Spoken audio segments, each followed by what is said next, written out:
My name's Greg Diamond. I'm a physiotherapist by profession, but I've been a long time personal development sort of tragic. And really that began because in my own childhood, which was fairly unhappy, I grew up with an alcoholic and abusive father who was very difficult to live with. He was both very physically, verbally, and kind of mentally abusive. So I had several siblings. I've got 5 siblings. I've got 2 brothers and 3 sisters, and we all were, I guess, a little bit damaged by that upbringing. But the interesting thing about that, I think, is as a 14, 15-year-old, it made me very hungry to kind of find out, what's life all about? What is this journey of life all about? And I was struggling a little bit at school at the time, and really questioning, asking the deep questions. And my mother, who was totally opposite to my father, who was probably a walking saint, I think, she had got involved with a multi-level marketing company, a cosmetic company, and they did lots of personal development stuff. And she was getting quite excited by what she was hearing and listening to. And so she enrolled my brother and I in a weekend course. And I was 14 at the time, and my brother was 15. And we went along to this course, and we were sitting there with about 30 adults, not really knowing why we were there. But it was fantastic in many ways because I first heard the concepts that would later kind of transform my life. Now, I didn't really get it all at that age, but I got excited by this message.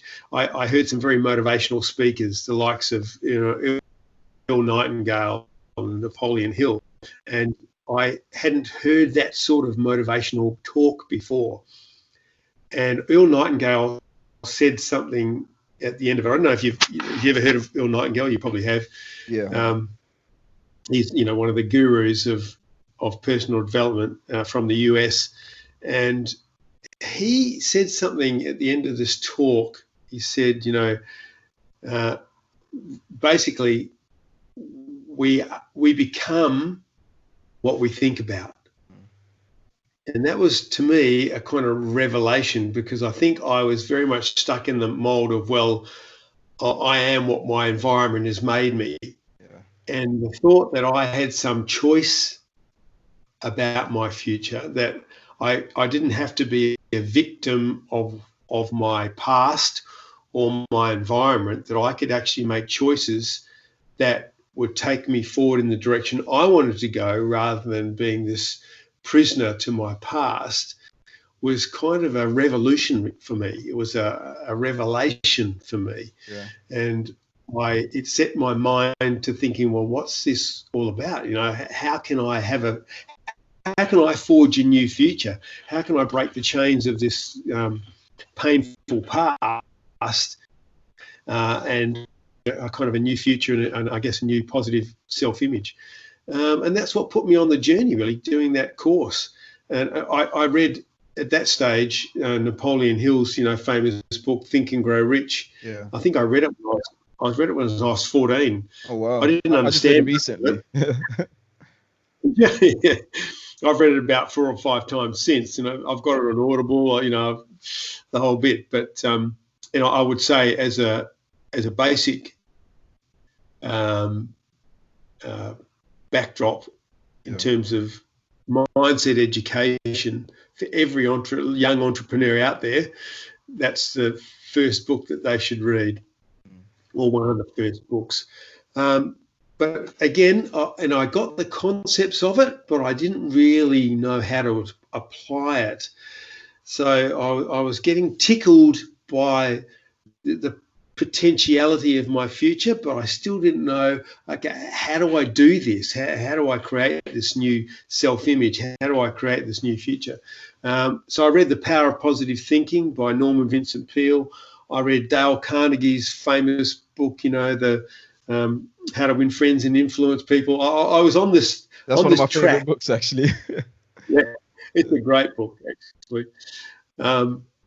And so, I started as I best I could investing in kind of the literature and the stuff that would create this new future for me.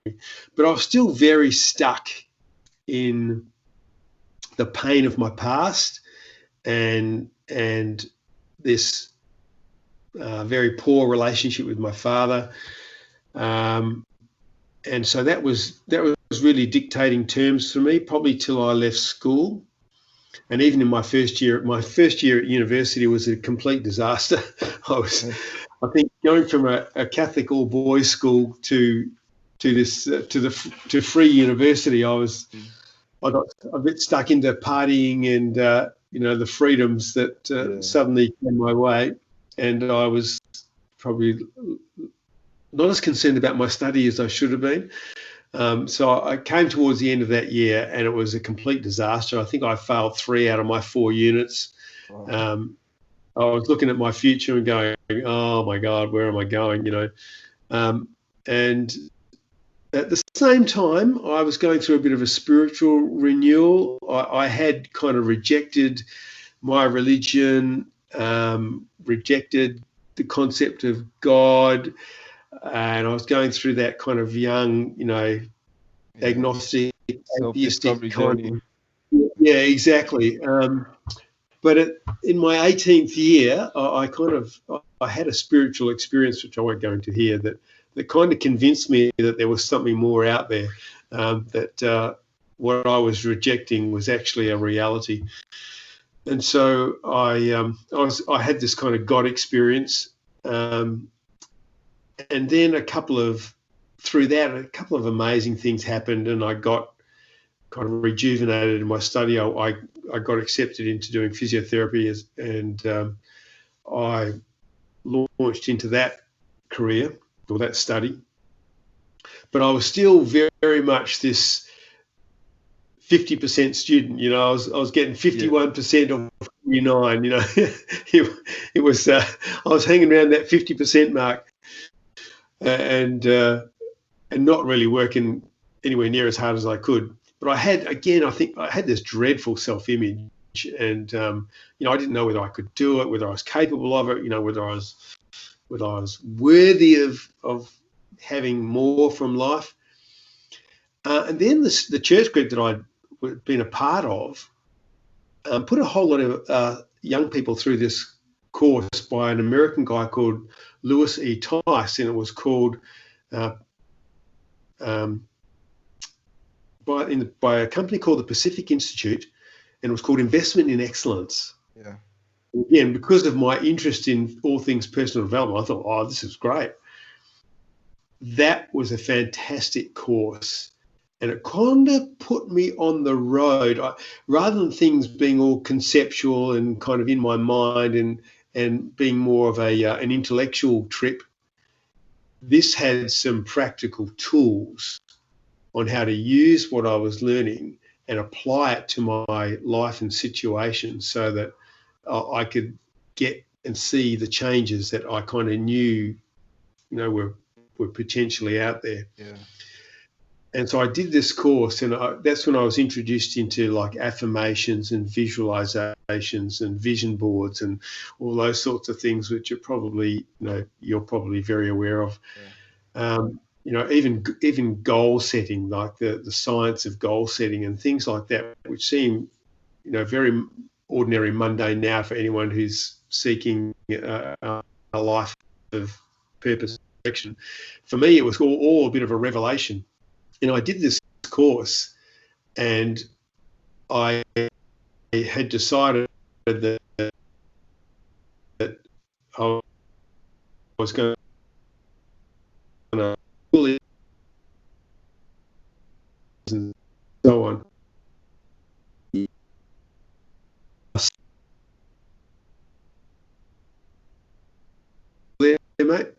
It kind of faded. Now you're back again.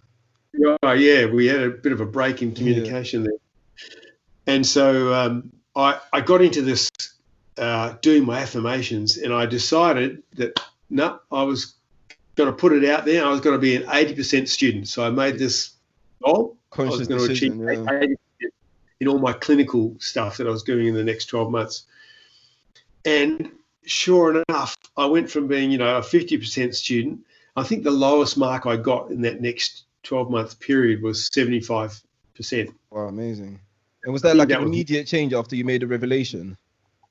absolutely. When I started doing affirmations, started visualizing, started goal setting, that was the thing that took me from kind of coasting along, just getting by, Yeah. to actually achieving this 80% mark. And that did it for me. I thought, wow, okay, this mindset stuff works. Yeah. When you apply the tools, you can literally change the programming in here Yeah. and let that reflect in your life. And so Most that's, definitely. I launched then into, really from that time on, I did affirmations. I've done virtually affirmations for the last 30 or 40 years, and goal set and so on.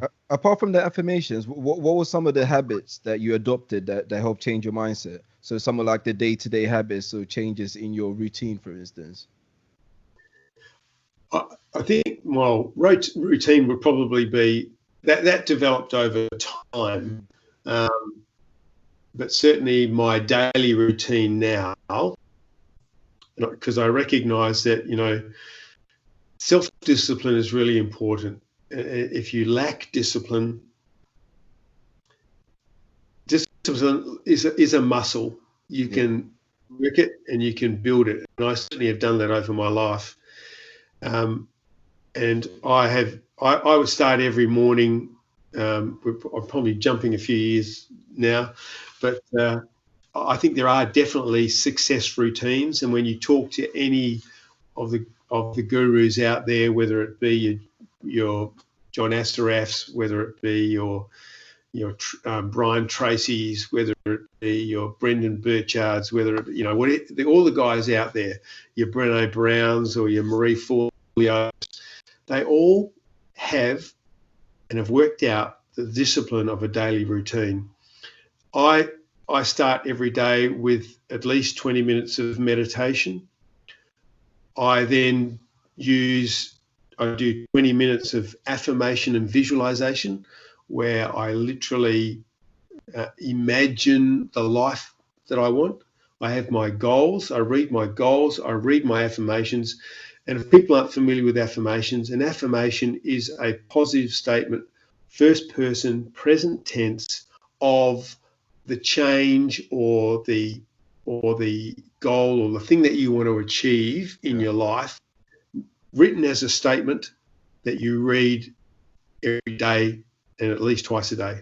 Sometimes I do it more than that. So, and then reading the affirmation, you then visualize what that looks like, whether it's a change in your own kind of personality, whether it's a goal that you're achieving, whether it's a financial goal or a business goal, a work goal, a relationship goal, a fitness goal, whatever it is that you have made into a statement that you now state. So I would state that, I would read it, and then I would spend time imagining, using my imagination. And as I think it was Einstein said, your imagination is a preview of life's coming attractions. Yeah. So you can use your imagination to see your life going forward. And when you see and imagine it vividly, your subconscious doesn't know that that's not real. Your subconscious doesn't know the difference between reality and something vividly imagined. So it thinks you are that person. It thinks you have achieved that level of income. It thinks you have achieved that relationship. And so what it does is it puts into motion in your daily activity the things that are most likely to bring that vividly imagined result into reality. And that's And the that's importance the of staying positive as well. Because whenever I speak to a lot of young people, I always tell them the powers of staying positive and thinking positive and imagining and envisioning positive things for yourself. Because if you're doing the same thing the opposite way around, then you're going to attract the negative, and the negative is going to happen because that's what you're constantly affirming on yourself. exactly.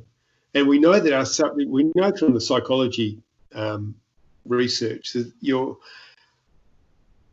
have a part of your brain that's called the RAS, the reticular activating system, which is a cluster of cells mostly in the midbrain, and their job is to bring to your attention the things that it has worked out are important to you.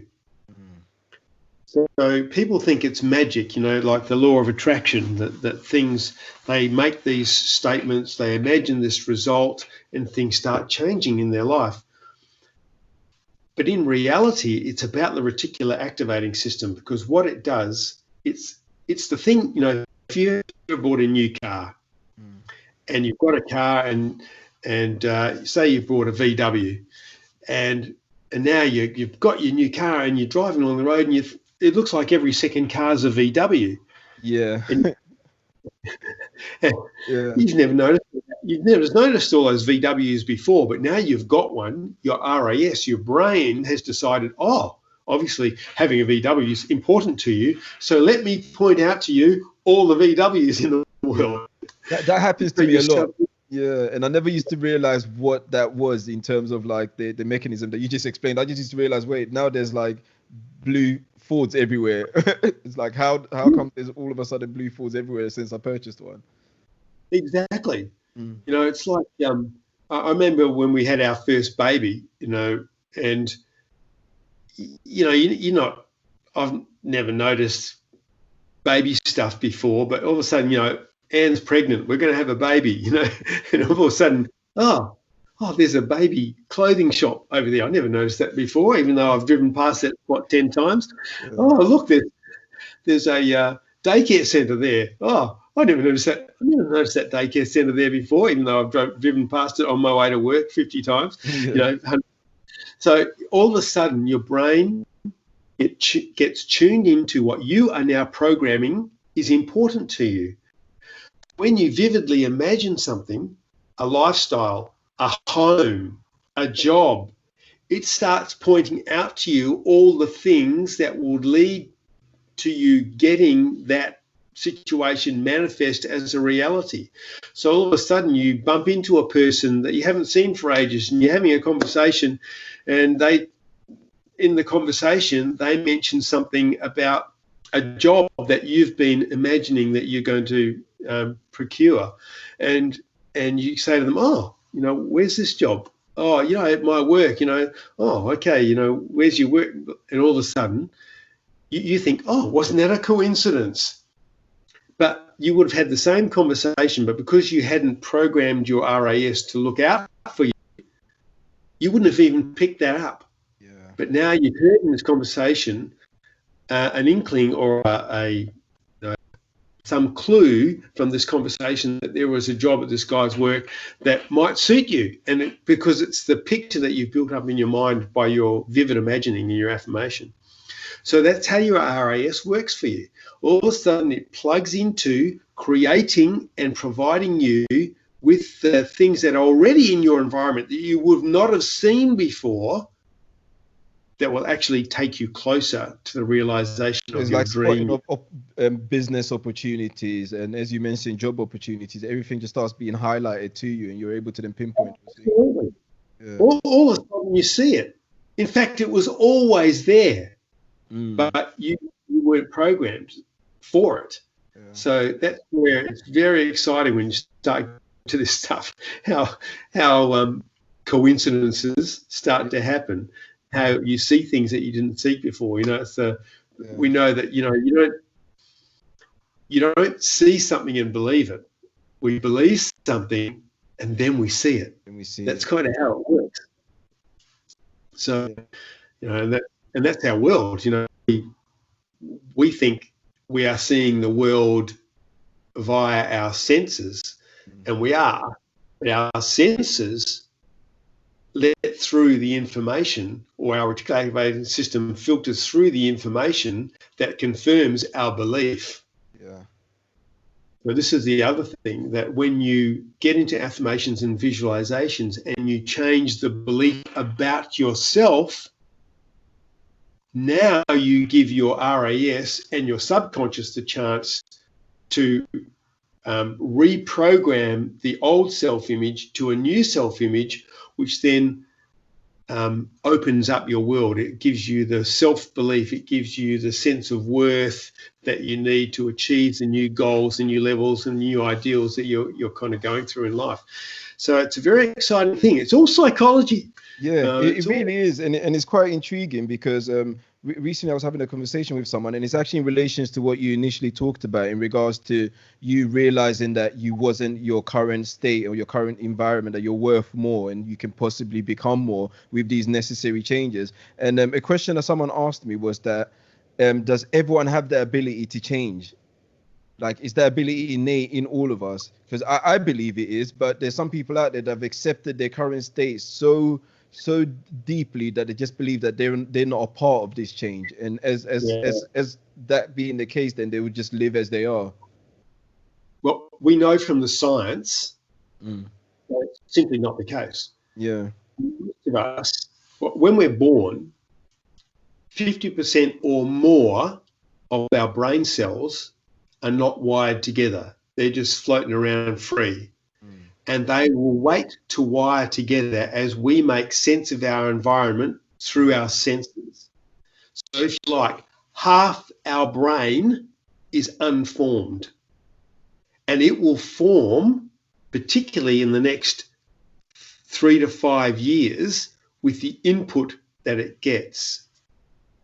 Now, fortunately or unfortunately, that influence is going to be provided, those connections, those neural pathways are going to be formed by our environment. And who are the significant people in our environment at that point in time? Our parents, our siblings, our teachers, our extended family, whoever it might be. And they are going to greatly influence how our brain and personality is formed by what they say to us, what they demonstrate to us, how they confirm or affirm the qualities that they see in us or not. So if you get a lot of negative input, if you're told that you're a little shit, if you get told that you're an idiot, that you're a moron and all that sort of stuff, connections are made between neurons, and that becomes a neural pathway.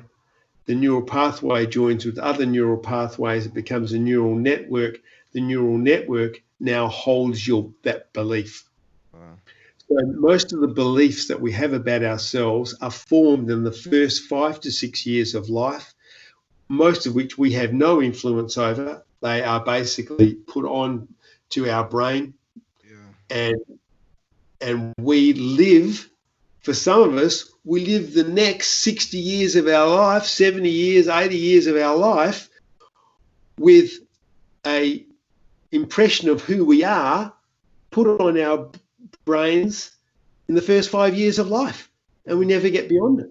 Yeah. Now we know we actually can change those neural pathways.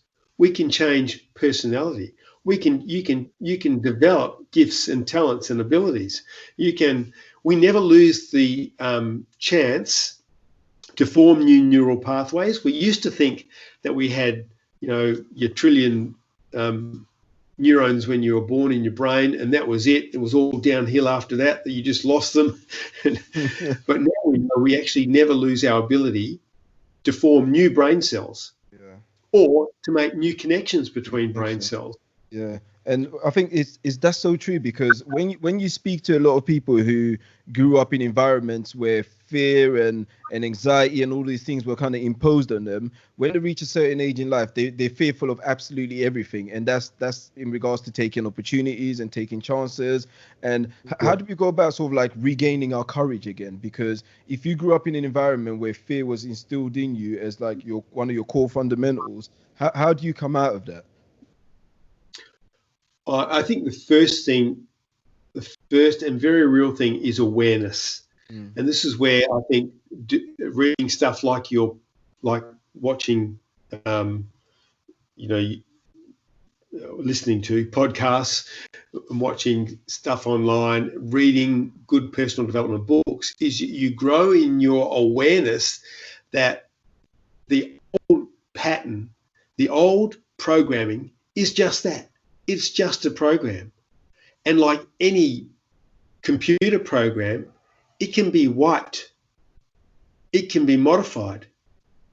It can be changed. It can be added to. You can put a new program in place. Now, for most of us, we're not going to lose those first 6 years of life. They will probably always be with us. Yeah. But what we can do is we can put in place new neural pathways. And partly that is about making a decision. The first thing is the decision, the power of decision. I am not going to be like this anymore. Yeah.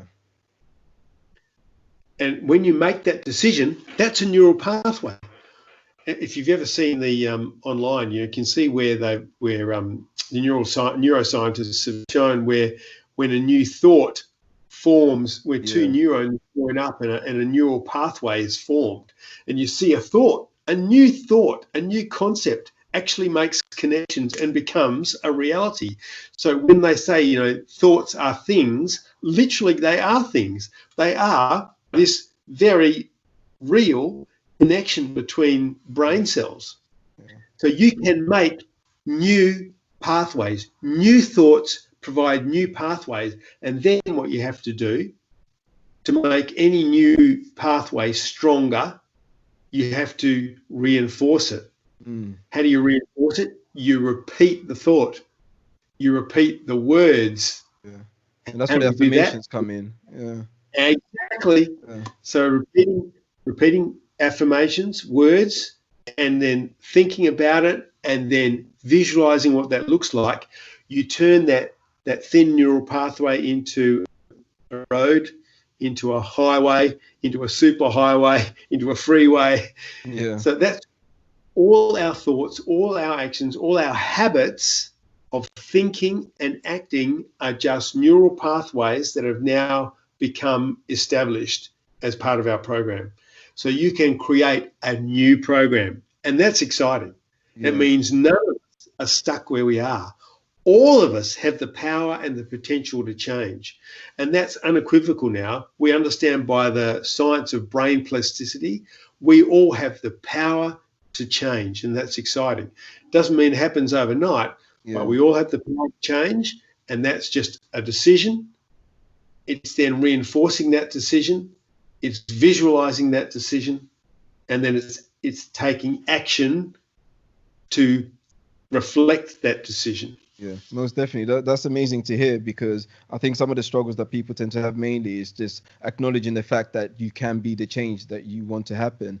And I think one of the things that happened with me, particularly in terms of my change from my struggles, was accountability. I realized that there was a problem, and the problem wasn't necessarily someone else's fault. It might have been a circumstantial thing, environmental thing, but nonetheless, as long as I'm a free thinker, as long as I've got a mind and I can acknowledge those issues and be accountable for them, I'm also accountable for the change that I want to happen, and that definitely worked wonders for me. There was one of the videos which I was recently watching. I'm just trying to remember exactly what it was in regard. It was about stress. So he was talking about using stress positively, because I know stress can infuse people, can sort of like put the additional pressure on people to prevent them from achieving or prevent them from getting up and making something happen. And you're talking about eustress versus distress. Yes. Can you just elaborate a little bit about that in regards to how to positively use stress? Look, we certainly know that stress can be a negative, particularly when it's sustained over a long period. It can cause irreversible damage to the body and the brain. I shouldn't say irreversible. That's not true. It is reversible, but it can certainly affect us physically and mentally, and we're all well aware of that. But what's also interesting in the research is that depending on people's attitude to stress, their mindset to stress, the effect of stress can be very different.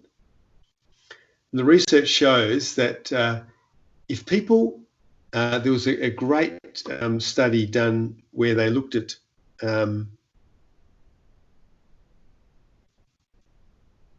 I'm just trying to think of the specific example.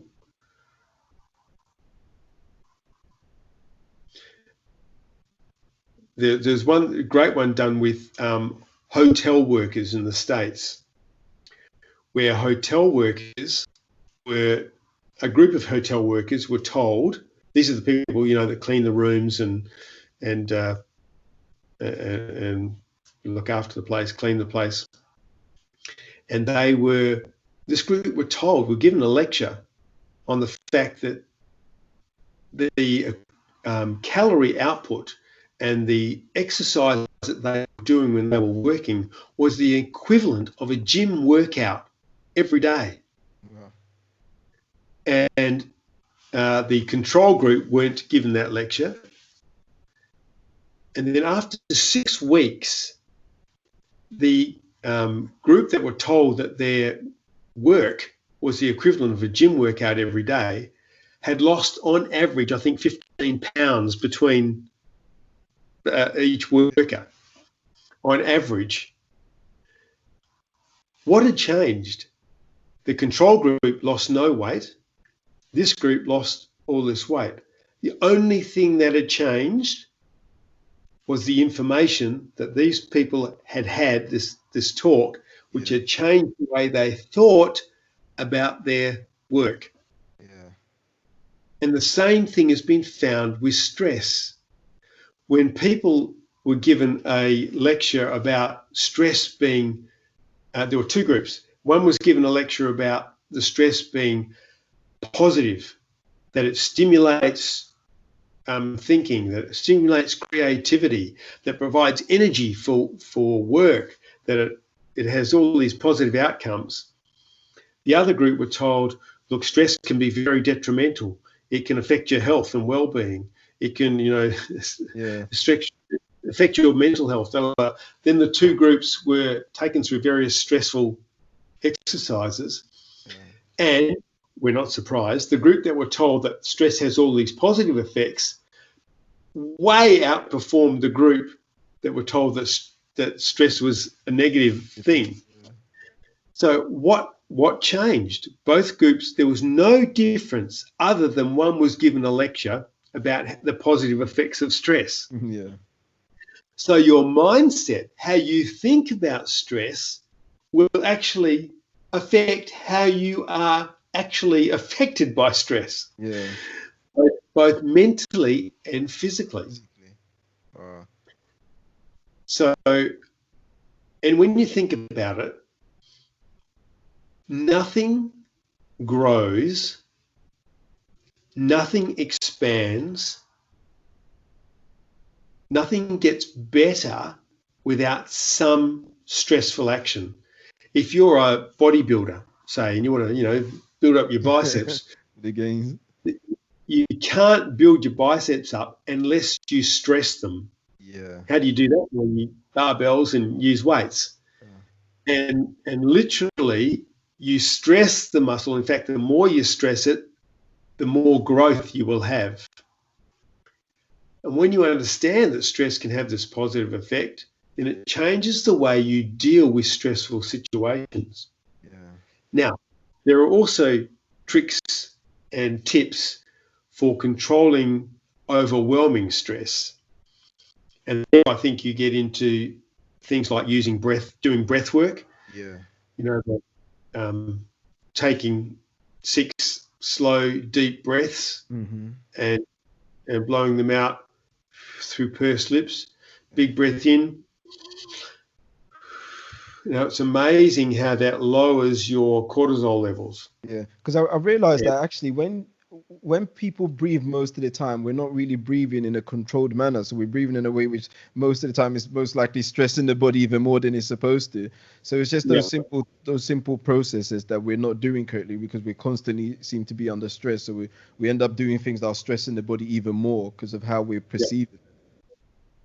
So with breathing, breath work, you can calm yourself down, or you can hype yourself up, depending on what you want to do.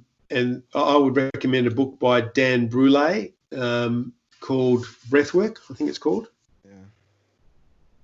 which is a great one. Again,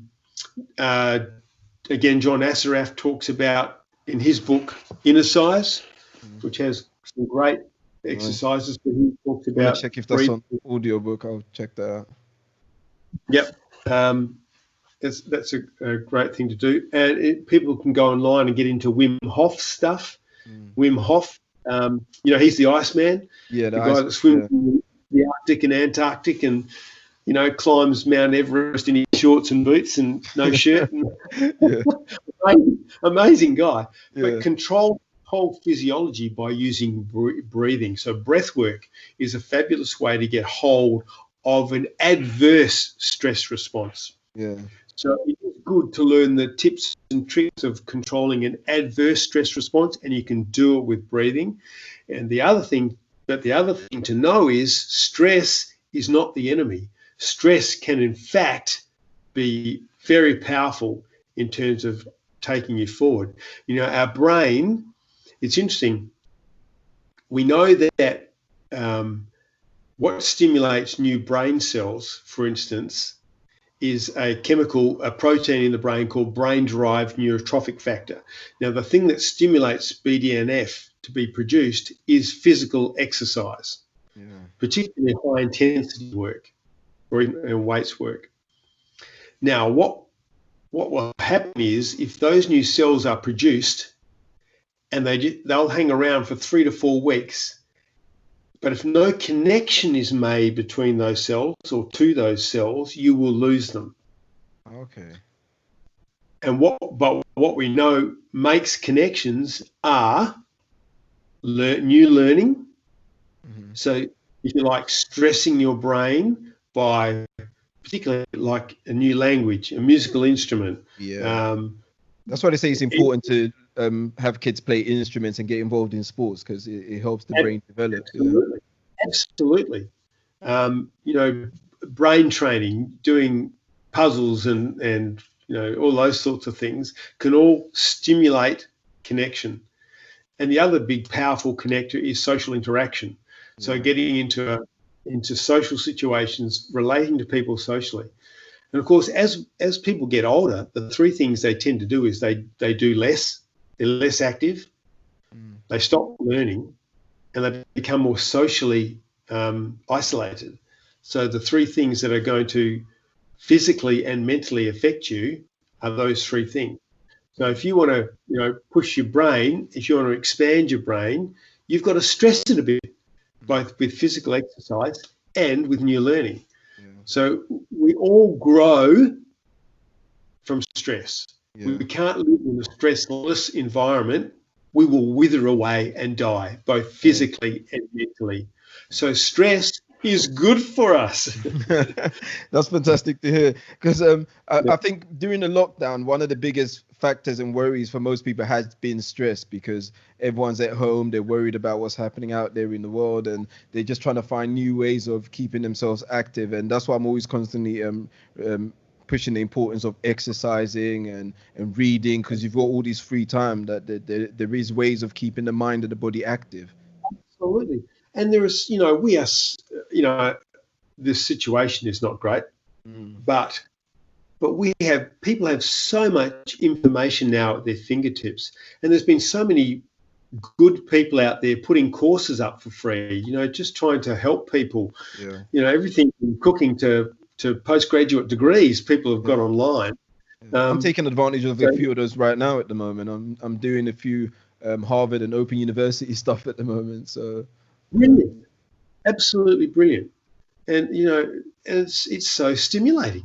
Yeah. So it's a funny time, but these strange days have created some interesting opportunities at the same time. So, yeah, you can get lost in the stress, or you can use the stress to stimulate new growth, new learning, and a new future. Yeah. So, you know. Fantastic. Gregor, one last question before I let you. What time is it over there, actually? Because you're... It's about 10 to 9. Oh, okay. So it's a bit late. You're the second person based in Australia that I spoke to this week. I spoke to someone else in Brisbane just yesterday, and I feel like I'm messing up you guys' sleeping patterns because my time schedule is completely different. It's like 10 to 2 over here, and obviously it's a bit later on in the evening on your end. So I had a question that was put forward to me to ask you, and that was they wanted to know the importance of goal setting. So what is the true value of goal setting and how to truly go about it? Look, I think we all goal set, whether we realize it or not, whether we do it as a structured process or an unstructured process. Now, for a lot of people, their lives are a series of goals setting in an unstructured way.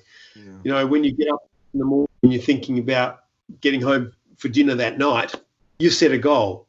You're thinking about, it's a projection into the future about something that you want.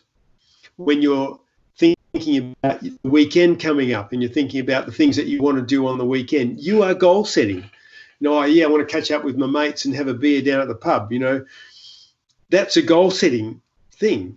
And what are you thinking about during the week? You know, so it actually then dictates your activity. So you get on the blower to your mates. Oh, we're going to get together on Friday night down at the pub. Yeah, great. Oh, awesome. So you've set a goal. You've now taken action to make sure the goal becomes a reality. So we do that all the time. You know, and mostly successfully, but it's haphazard. So when you get to that Friday night and you have the drink and you have a great night out with your mates, you actually set that goal either earlier in the day or earlier in the week, and you made it happen. Hey, you can do that with any component of your life. Do you want a better relationship? What will that look like in the future? My partner will be this sort of person. My partner will have, these sort of attributes. My partner will, and I can imagine that and see that. And what have you done? You set a goal for a relationship and you've structured it. And now your RAS goes to work for you to bring things into your environment that will trigger that goal to become a reality. So goals are, as Einstein said, your imagination playing you your future reality. Yeah. So if you want to structure your life, structure the life. Don't let life dictate to you. You dictate to life what you want. How do you do that? By setting goals in every area of your life, whether it's financial, whether it's business, whether it's your work, whether it's your relationship, whether it's your sport and your recreation and your spiritual life or your learning, all that sort of stuff can all be goal setting. It is all goal setting. You might call it something different, but that's what it is. Yeah. And you can actually sit down and say, okay, what do I want this area of my life to look like? And when do I want it to look like it? Yeah. So goal setting is really just dreams, but given a time frame. Yeah. And remember, there are no unrealistic goals. There are just unrealistic time frames. So just because you set a goal, in a year's time, I want to be earning twice my income. That's realistic goal. But look, the time frame may not be realistic. You might find that you get to and you've only achieved 40% of that journey. But tell you what, 40% increase on your income now at the end of the year, that's pretty good going. Okay, it's not doubled, but you know what? You just extend your time frame out. Okay, make progress towards it. Yeah. The next 6 months, I'm going to achieve that goal, or I'm going to say next 6 months, I'm going to achieve 80%. Whatever it might be. Yeah. So there are no unrealistic goals. There's sometimes unrealistic time frames, but then you just extend the time frame out. but every area of your life can be powerfully constructed by setting goals, then write them out, because if you set a goal and write it out, your brain recognizes, oh, this is significant. And what the psychologists will tell you is that connection between when you write something out, it's not such a dynamic connection, by the way, using a keyboard. When you physically write, that physical connection to your brain actually implants it in your brain and makes it a stronger neural pathway. We talked about neural pathways before. And then every day, if you read your goals aloud and keep them as a reality, whether it be, I do a whole webinar on this actually. I think it's important to have a 10-year out goal for the various areas of life, and something exciting that you want to do with your life or go with your life. We call that the BHAG, the big, hairy, audacious goal. But then back it up. Okay, 10 years out, that's where I want to be. But 5 years from now, what's that going to look like? 3 years from now, what is that going to look like? 1 year from now, what's that going to look like? In 3 months' time, what's that going to look like? To get to those 3 monthly goals, what is my weekly goals going to be?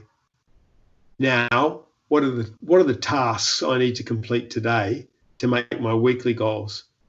And then when you get to the end of the week, okay, set the next weekly goals on the way to my 3 monthly goals, on the way to my yearly goals, on the way to my 3 yearly goals. And so you can break it down into bite-sized chunks just by thinking about it that way. Yeah.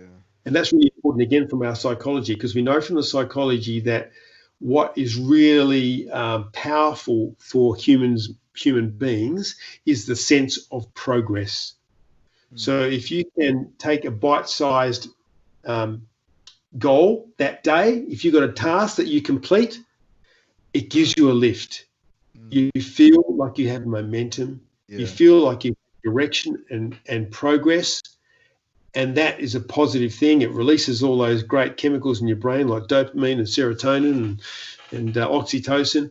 And so the next day when you achieve some of those goals, at the end of the week when you review it and you know what, I've achieved 3 of those 5 goals I set myself, I feel like I'm going somewhere, and then the next week and so on. So goal setting is really important from a motivational point of view, and it's all very important from a psychology point of view, from a RAS point of view, and bringing everything in your mind and mindset that is going to focus your skills, abilities, and your energy on the direction that you want life to take.